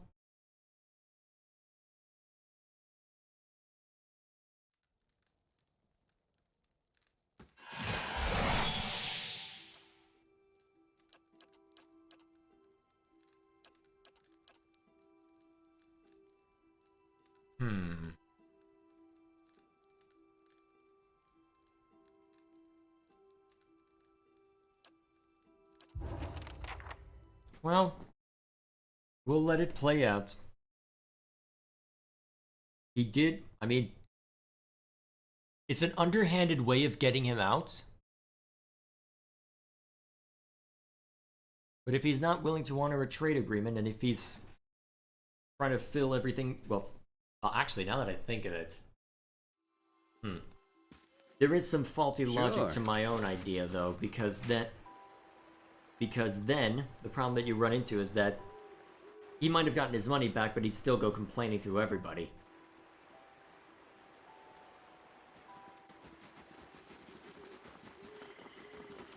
Hello.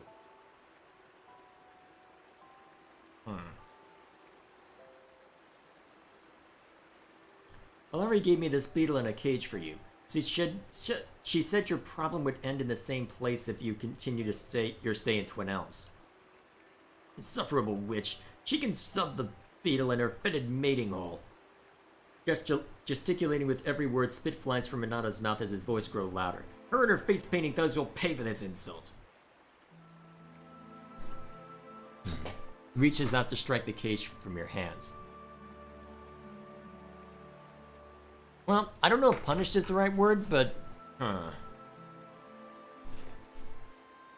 mean, if he's too prideful to admit, you know what? I'm just gonna ignore this. You step into Renato's punch. The merchant's fist strike your solid body with the cracking of finger bones. Adicho! The Valen mercenary shouts at the top of his lungs. Savage, filthy animals! The damn city will burn. Wait, I'll kill you. Renato's voice gurgles mid-sentence. The tip of an arrow gleaming red protrudes from his throat. The merchant quivers in a quick spasm, flailing his arms. He drops to his knees, spurts of blood flowing down his chest. You look up and notice a Glanfathan archer approaching the scene.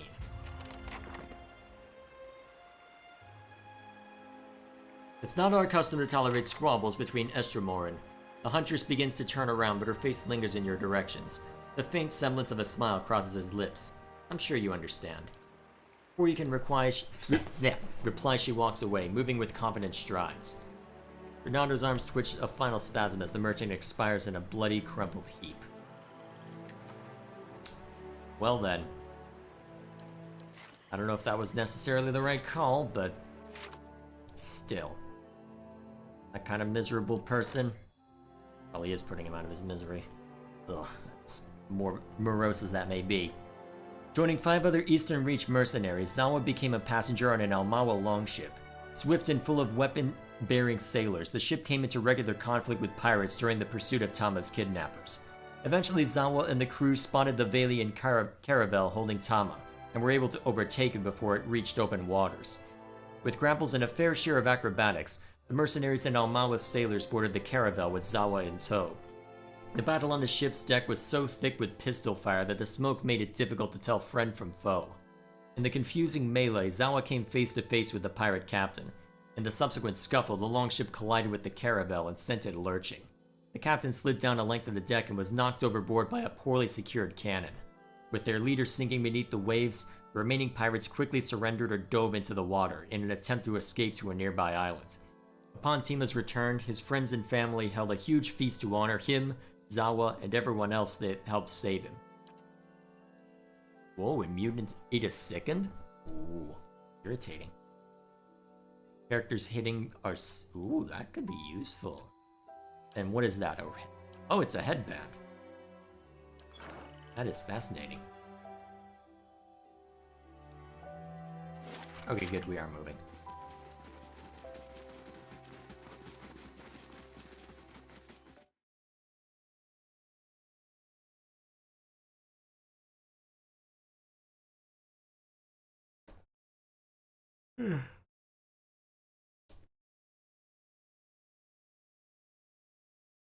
Okay, good.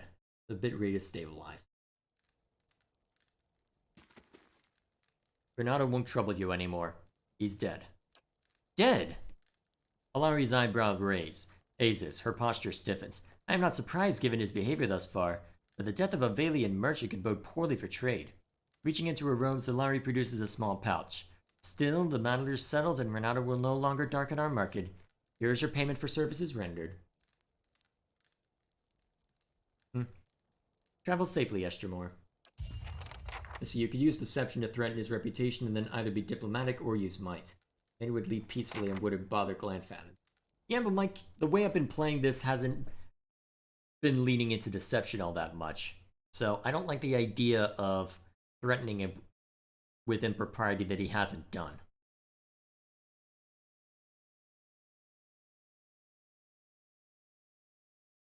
I don't know. There's a bunch of different ways that this can resolve by the looks of it, but then again, if I wish to explore further, Here, kitty. Come on, I want to pet you. Oh my gosh. Is that because we've got the tabby out? To be fair, he wanted to pet Ichimak. What might this be?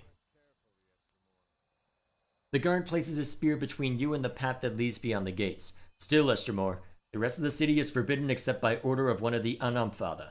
Trespassing in Twin Elms is punishable by death. I come to see the cornerstone with the blessing of the guided compass. The guard scowls and looks at his companion, who nods back. Wait, what companion? He turns back to you again. His knuckles whitening around the shaft of his spear. Always too cozy with the Estremorn. Go then, and mind your step around the sacred stones.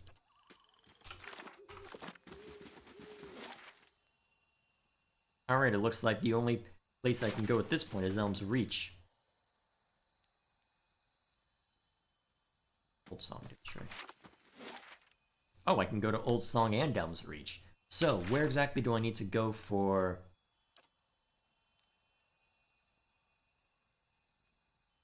Elm's Reach first.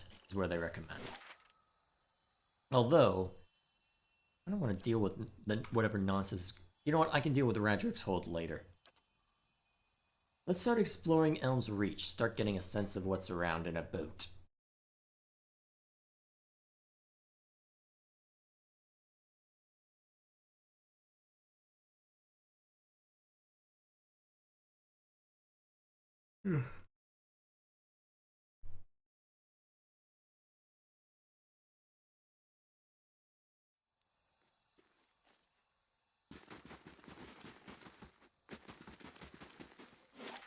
Alright, what have we got around here?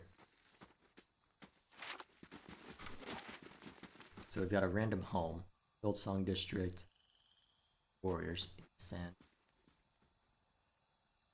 Twin Elms themselves. A Terre Evra.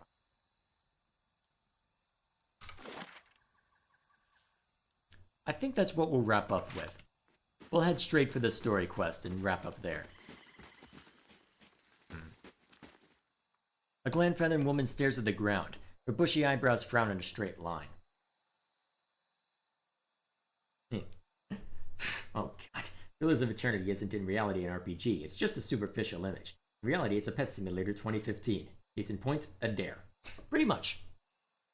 A gland-feathered woman stares at the ground. Her bushy eyebrows frown in a straight line. Never before has a man slipped past with so much ease. Sign. Dark sign. An elven man waves his hand in an arc over the ground. It has come to pass. At the end of the motion, his long finger closes into a fist. We could not have foreseen it. The Telemgin could not either. Estremor. And what does that tell us? The woman shakes her head. She notices you, her thick eyebrows arching in surprise. Estremor, excuse us.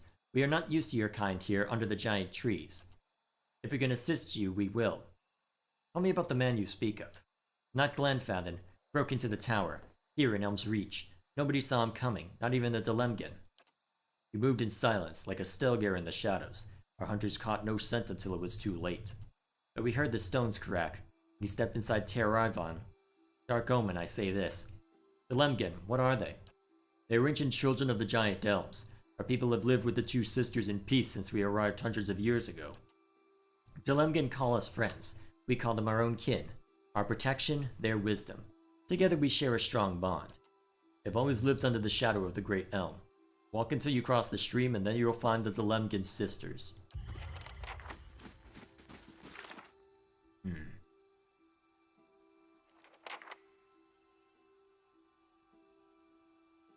Alright.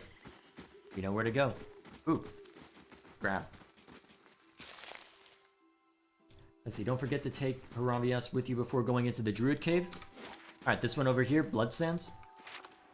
In that case, here's what I'll do. We'll wrap up the night... Oh? Okay. Well, You have stayed true to our cause, Inquisitor, when so many others have not. For every heretic we confess, for every betrayer that burns on our pyres, new sheep continue to flock to Iavara ex Incios. But not you. I underestimated you in the beginning, but no longer. Alright, so before Theos rudely interrupted us, apparently my voice is not cooperating with me much tonight, so I'm surprised I was able to go on for this long. Then again, this is more of a case where there's much more talking than there is, and much more of a requirement for voices than before, so I'm thinking after we speak to the Blood Sisters, well, or the what? No, not Blood Sisters, what am I saying? Is that what they're called? After we talk to the Telemgin, we will wrap it up there for the night. A little earlier than I normally do, but still, my voice is not liking me right now, and I'm gonna need it tomorrow because I've got some recording for the main channel to do. You honor me, Grand Inquisitor. It is not for honor that I summoned you today, but for duty.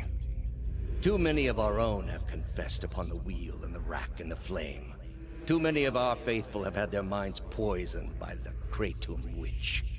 The tide is against us now. We have but one option. Iavara's following must see her exposed for what she is. She must confess her heresy before my court. How would we reach her? Not in Kratom, surely. Their lord has embraced her heathen faith and protects her with his army. But in Oceanus, the things would be different. The king of Oceanus is a sinful man. We have helped him to see the error of his ways, and now he fears for his soul. He would pay any price for absolution. But how would we get Yovara to move to Oceanus? You have already done much for the Inquisition. I wouldn't ask this were there any other choice. You're gonna use me to get to her.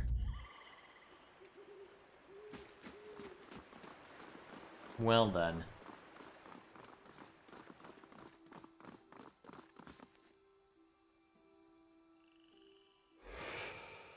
Hello. Two identical women seem to fade into view as they move away from the great trees that camouflage them. Their skin is tree bark, ridged and scaly, wreathed in a curling tangle of roots, buds, and blooms. Their hair hangs beneath the shade of serrated leaves like the drooping branches of the elms above, and the pupils of their eyes are encircled by hundreds or even thousands of concentric rings, as if to mark the accumulated wisdom of millennia. Turn around, flesh creature. Outsiders are not permitted to approach the elms. One of them extends a snarl of roots towards you that snakes and twists together to form something like an open hand, palm down. Do you not feel it, sister? Something familiar. An ancient soul, like the other one. Another defiler, no doubt. Let us fell him and be troubled no more. It would pay the debt of his predecessor. The other stares at you, unblinking, and as her frown deepens, her face creaks. So it would seem, Rhiannon. But we must not hasten to judgment. I see a different motive here. Different questions in these eyes. What of it, young trespasser? Is it as my sister says? Or are you here to stain this place with foul deeds? I seek a man who came through here. It sounds as though you have already met him. There! By his own admission, Sheetha. Really, sister? And you wonder why your leaves begin to fall out before midsummer. Clearly that man did not want to be followed. Whatever the relationship here, I suspect it is anything but cordial. Yenwin opens her mouth to respond, but all that escapes her knotted lips is an exasperated, rustling sigh. Sita turns back to face you. The answer is yes, old one. We crossed paths with Theos not long ago, and we can tell you where he went. But I find it curious that anyone would seek him out. Suspicious, even. If we are to help you find him, we would know why. Stopping him might end Widewind's legacy. So that is the reason he passed this way. This is low, even for the Leaden Key. I told you we should have confronted him, Sheetha. He has always been a poison. So you know it's Theos? It would have been the last thing we ever did, sister. Who can be said to have ever gotten the better of Theos? Yes, but imagine how much fun it would have been. Can't you just picture him all strung up in vines like an angry little puppet? But that's not what this is really about, is it? You are bound to that man. Sita glances over at you, and then her expression changes, as though seeing you for the first time. I see it now. You are awakened. Your soul is awake, and something once buried deep now wells to the surface. Past overwhelms present, closes in around you. Your time has nearly reached its end. I just need to get to Theos. I am sorry to tell you this, but Theos cannot give you what you seek. Nor can any man. An awakening cannot be undone, any more than your past can be undone. What's she mean? I thought Merwald said... This is... permanent? Ella's face is rigid. I'm sorry. We did not come down this road together to be refused passage by a pair of talking saplings. I teach you, there must be some way. So this has all been for nothing, and I'm going to lose my mind. The soul is formless without a past to shape it. Did you truly expect to be able to wipe it away?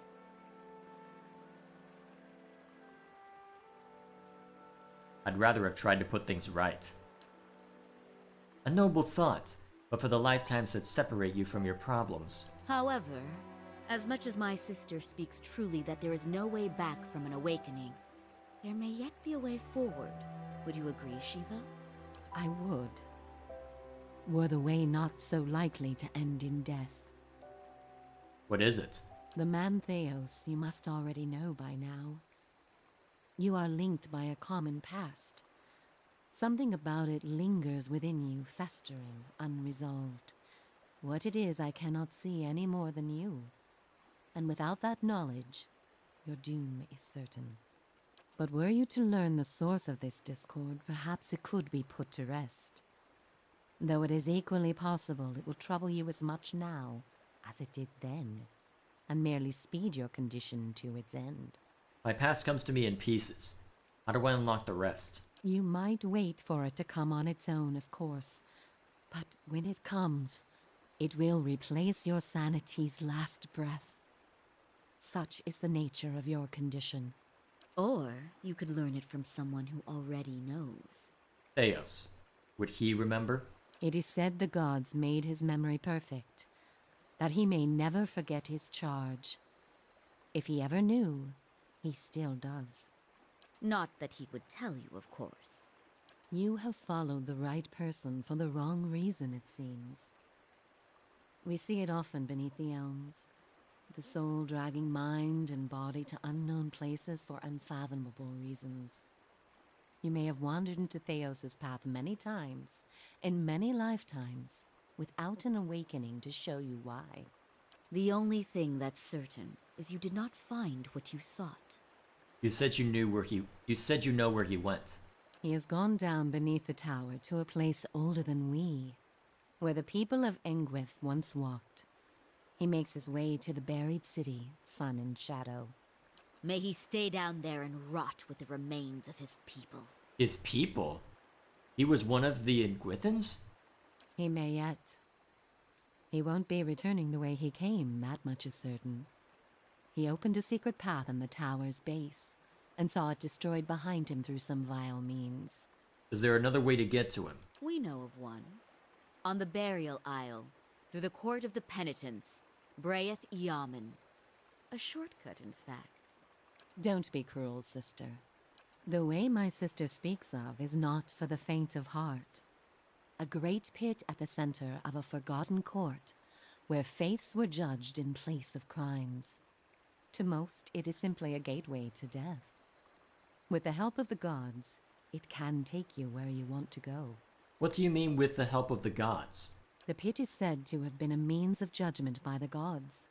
Those cast into it are meant to die. It is that way you must pass to reach Sun and Shadow. The court is old. We do not know much for certain, but it would seem only the gods themselves can grant passage. What is this court? No more than a ruin now. It is older than we, a place for the trial of heretics. We were not here to witness it, but at one time there was a group that refused to acknowledge the gods. Neither the first nor the last, of course, but these were numerous and all put on trial for it. Those who did not repent were cast into the pit and imprisoned below. The fall killed them, of course. The prison was not for people but for their souls, and their sentences were eternal. It is said that many of the condemned repented and were permitted by the gods to ascend from the pit, so long as they pledged their service to one of them. But these are old legends. How would I ever get the gods to help me? Behind us is Ter Evron, said to pierce the shroud itself and a place of communion with all gods. If ever there was a time for prayer, you have found it. Who would I pray to? Any god you can, I should think. I would pray first to those gods you like best. I hope for your sake the feeling is shared. So the only way to get through this pit is to pray for help? Not the only way. Just the only one that doesn't end with your body impaled on jagged rocks. Well, is there no other way? None. How do I pray? Ter Evron is also called the Hall of Stars, and the stars show us the allegiances of the gods. When stars are in conjunction, we know the gods they represent are aligned as well.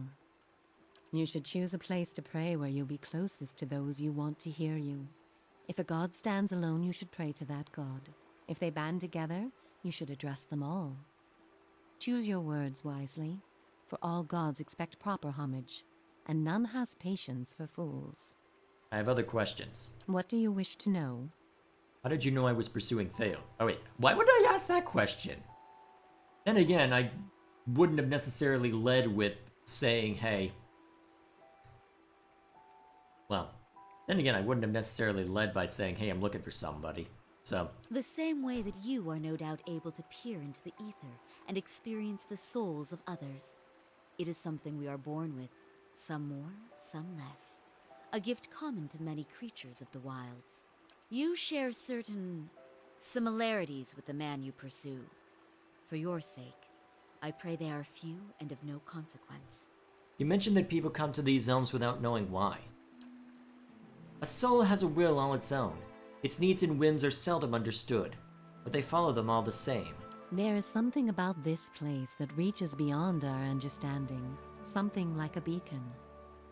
The elms have a way of uniting souls that have been seeking one another, with or without their owner's awareness.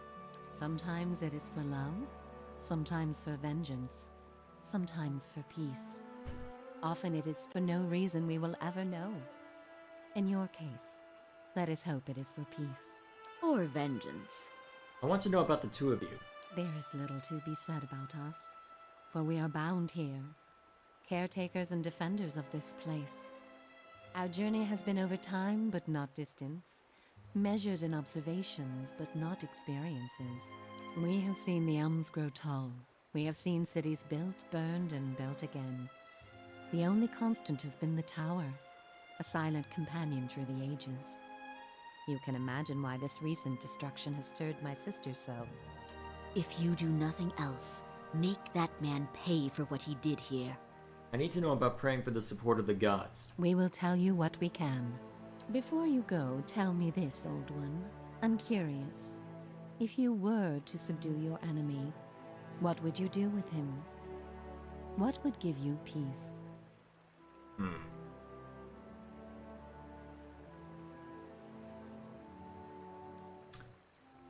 What would I do?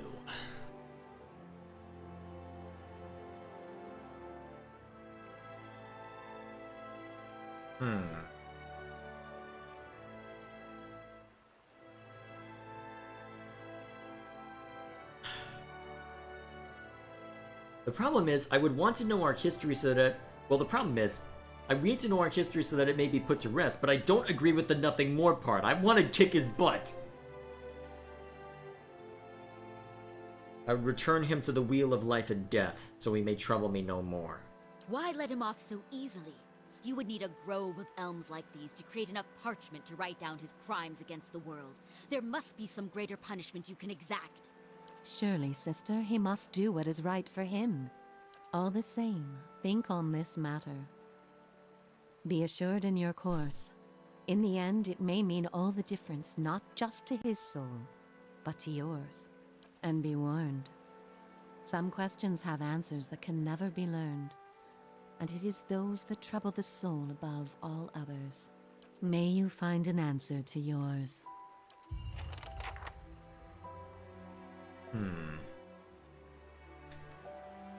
So, do I dare... Alright, so...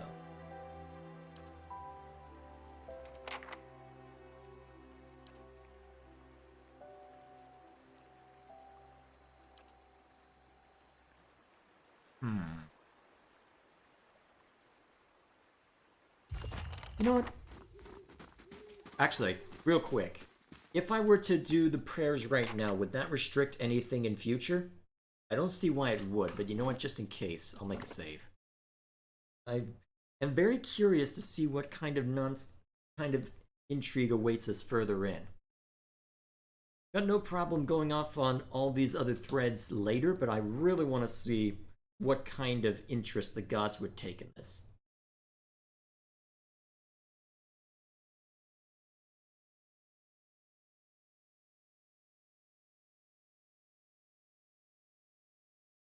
Let's see, you don't have to worry, you can do quests for all the gods, just don't place allegiance to any of them, otherwise they'll take offense and start throwing a dozen miniature apocalypses at the Deerwood. Oh, yeah, oh, don't be afraid, they might just start apocalypses, don't worry.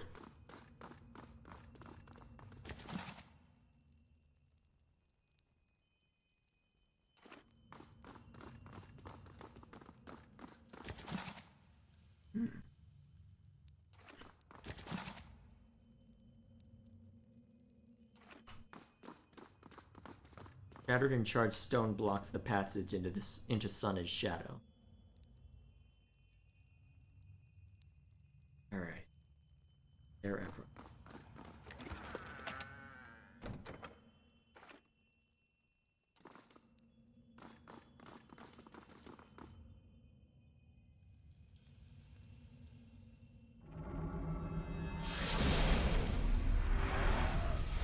A brothel for the aged.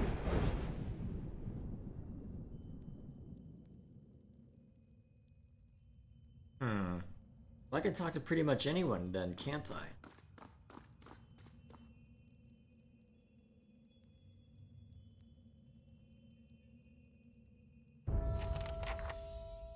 In the nearby constellation, you can make out the shape of a strange horned beast. From time to time, you think you sense a faint chill emanating from the shrine itself. You kneel before... Let's see. So, Brimmergand, right? So, let's find something related to him. Actually, looking at this is something more complicated than I have the patience for tonight. So, this will absolutely be a fascinating thing to see too, but honestly, yeah, listening to my voice right now and given how busy I've kept myself over the last week, yeah, I need to call it here. It's a little earlier than I normally call it, or at least have been calling it lately, but at the same time, there was a lot of talking in this one. So, good problem to have, perhaps. Good problem to have all this nonsense to see to. Why is my caps lock on? But, given how complicated this is going to be, I feel that this is something that would be best to approach with fresh eyes. Which means the next I would be able to see this would be start of next week. Well, this time next week, I should say. Let's see, also there's a quest from a leader of 3 Tustelgir in Elms Reach. It's about sacrificing newborn children, huh? How would that? I wonder why you're pointing me in that direction. I'll have to try and remember that before I pick up Haravias. Either way, so here's the plan for next week then.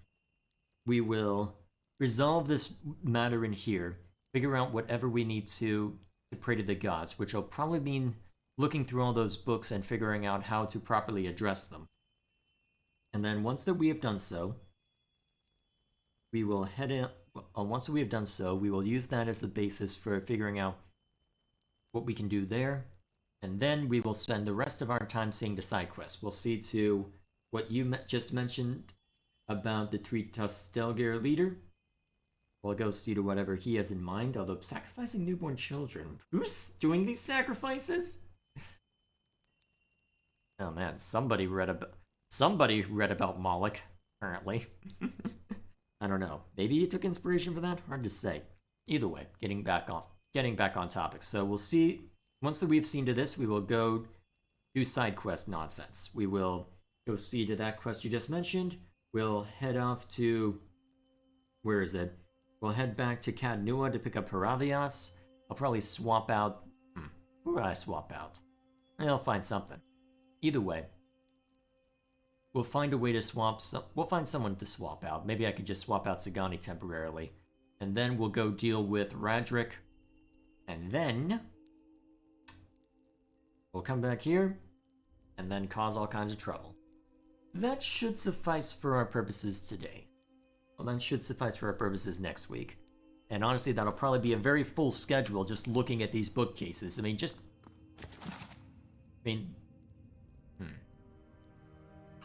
Not too much to worry about in these, but